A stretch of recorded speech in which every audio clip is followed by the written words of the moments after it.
South Africa. Bismillah ar-Rahman ar-Rahim. Welcome back. It is exactly 16 after 11 o'clock. Let's connect up with our first guest. And that, of course, is you, Suraya Bibi Bhyat Khan. Really sorry that you were unable to connect with us via video, but I guess there were some connectivity problems on your side. But at least we've got you on the phone. Assalamu alaikum. Welcome. Wa alaikum assalam wa rahmatullahi wa barakatuh. How are you, Julie? How are you keeping? I'm very well, thank you. Lovely to have you on the show. I'm just sorry that we've lost at least 10 minutes of the interview time. So we're going to have to cut it and kind of rush through it as much as we possibly can without leaving out anything important. Now, it is the month of the Holy Quran. It's the month of forgiveness, mercy, and emancipation. But I kind of also, when I decided to do this interview with you, I kind of thought to myself, how does activism fit into the month of Ramadan? The month of Ramadan is the month of the Quran as well. And what does Allah subhanahu wa ta'ala tell us about activism or fighting for the rights of the downtrodden? And your story is beautiful because from the time you were a little girl up to now, you are still absolutely active as far as the work that you do. You truly are an example of a legacy of fighting for truth, justice, and peace. And it is not only you; it's your entire family, and we truly applaud you for it. So, how did this all start for you, Bibi? Mm-hmm. Actually, it's very difficult to condense something, but I'm grateful that it's 10 minutes left.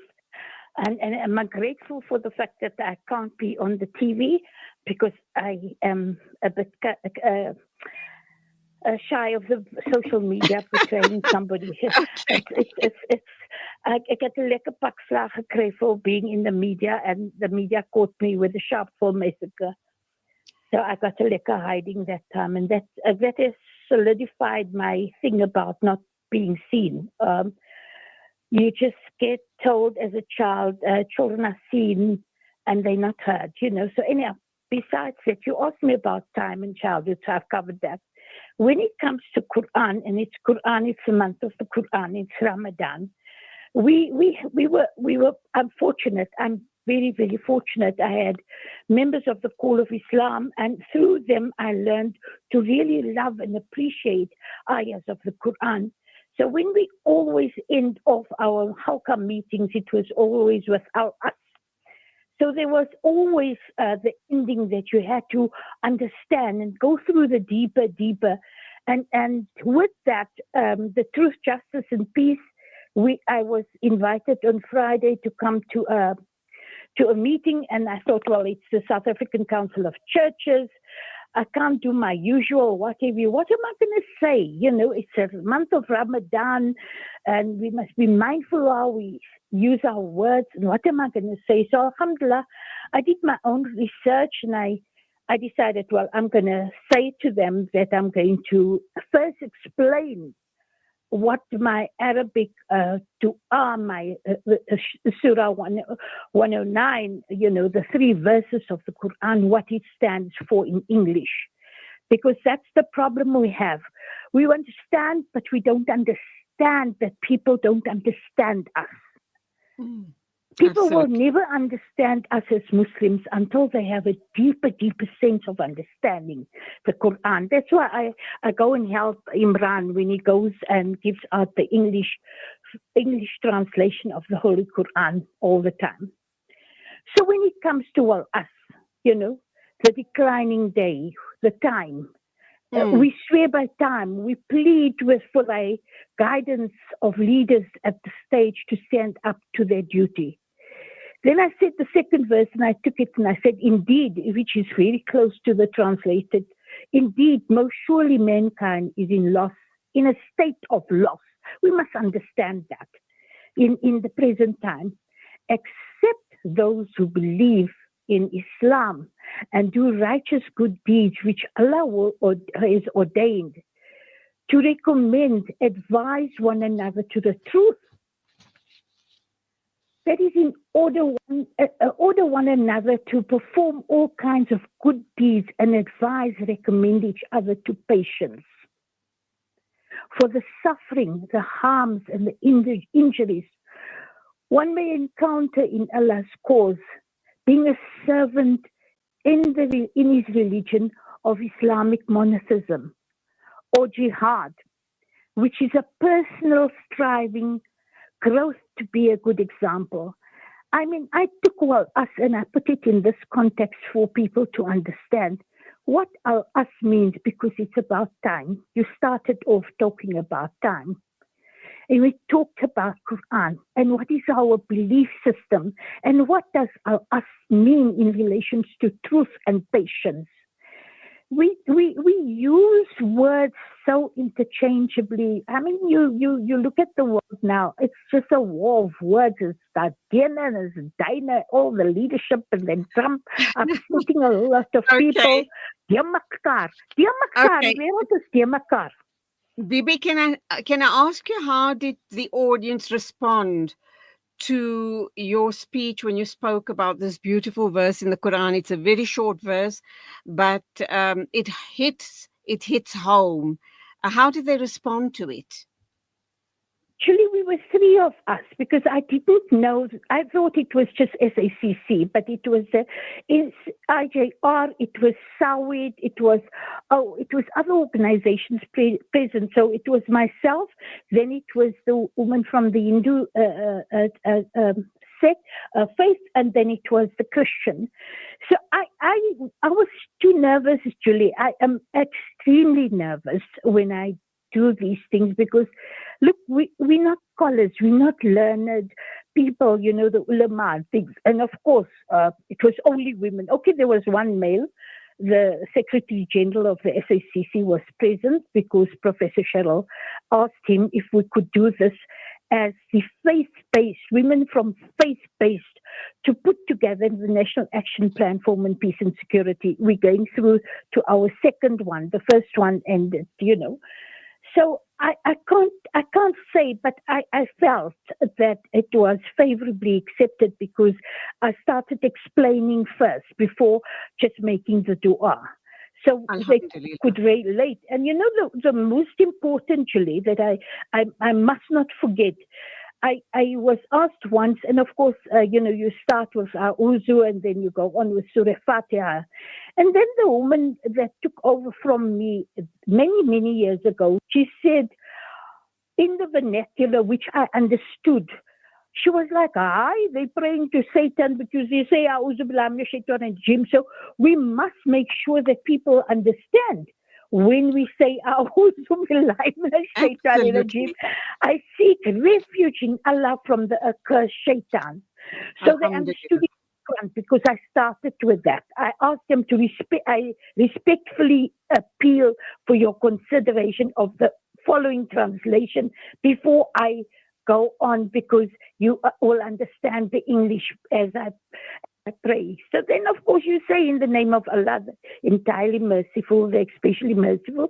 And then I read that. So, Julie, it's about making a difference. Absolutely. Bibi, I have decided to change track as far as the interview is concerned.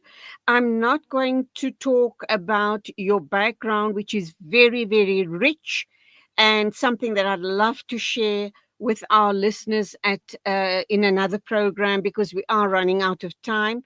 I really don't want to waste that very important information. So let's stick with the month of Quran, and let's stick with Ramadan, and let's stick with this whole issue around mercy, forgiveness, emancipation. And therein, when we talk emancipation and mercy, immediately what comes to mind is the plight of the Palestinian people, the plight of the people in the DRC, the plight of the Rohingya. It just brings up the plight of oppressed and suppressed people all around the world. How do you believe we should maximize the benefit of this month and further put out the strongest message possible as far as Muslims in light of truth, justice, and peace? Julie, it's a big one because, I mean, like I said, I'm not a student. I'm just a mere housewife activist. And you mentioned the mercy, the forgiveness, the question of the plight of the Palestinians. If ever for me there was a test, you know, testing us in this month of Ramadan is how close do we come to the Quran? How close do we come to understanding? Sheikh Imran Hussein is in the country now. I think he's in Lodium now. And if you listen to his input and you listen, and that's why I chose us, because he made such an important point in relation to time with one of his lectures. And he speaks so beautifully, alhamdulillah. I really like it when I hear scholars who come to the point of our humanity. If Salam Media will understand about our humanity, that nobody can come and claim they are the special race, not even us, who are of such diversity, because we all come from Adam alayhi salam with Hawa. Mm-hmm. And Sheikh Fatlala, when I asked him about our status as women, when I went for the first time to that Rasuli Center, it was Jummah, and I asked him, and he said to me, you need to understand, our Nabi Sallallahu Alaihi Wasallam came to remove women from the Jahiliyyah, the ignorance that they were in, the question of how and what was going on within the women. And if we as women don't understand, we need to move away from this sense of obligation to be silent. When there's wars and things going on, then we play the pity party. And you know, Julie, really, I don't want to go into negativity, because that's the world that we live in. But if we women don't understand, I mean, last year, was it the year before last, finally men came up to challenge me, because I don't know why they didn't ask me these things before. But then they came up to me about Surah Nisa verse 34, and I asked them, and I'm so grateful that Sheikh Imran Hussein also says this. You see, there's a tendency. Allah Ta'ala tells us, yes, the men are a degree above you, but Allah Ta'ala tells them in Surah Nisa, verse 34, and they want to come and predict that they know what Allah, who in this dunya or ever can tell you they know exactly what Allah Ta'ala meant in every single verse of the Quran. The man says for spot, man. People are Yes, really silly. I think, They're yes, silly Bibi. when they think so. Yeah, people use their own emotional frame of reference, their own background, their own history. And whenever they are relating or translating, sadly, lots is lost in translation, because they will color the narrative as the way they understand it, and their own historical reference will allow them to relay that. But unfortunately, we are out of time. I'm going to schedule another interview with you in about a week or two, because we need to talk about the history of the activism of your family, how beautifully you've written about your parents, about Baji, about Mama, about the rest of your family, about the early days of forced removals, about your about you being politically conscientized. So all of that is a story that needs to be told. Inshallah, we will speak with you again in possibly a week or two's time. For now, all I can say to you is, finally, one or two final words from you regarding the holy month of Ramadan. Seek your own personal peace and contentment, manne of vrouwens, because then you can have children and a future generation that have a better world than angry parents fighting. Or people fighting because we can't have this as a plight for the next generation, especially with Palestine. The beauty of those children in Palestine, alhamdulillah, ons moet baie dankbaar is for what they're standing up, inshallah. Jazakallah, Julie. Alhamdulillah, we'll speak again. Assalamu alaikum. absolutely loved talking to you. Sorry about the short time. That was Suraya Bibi Bhyat. She's a community development activist.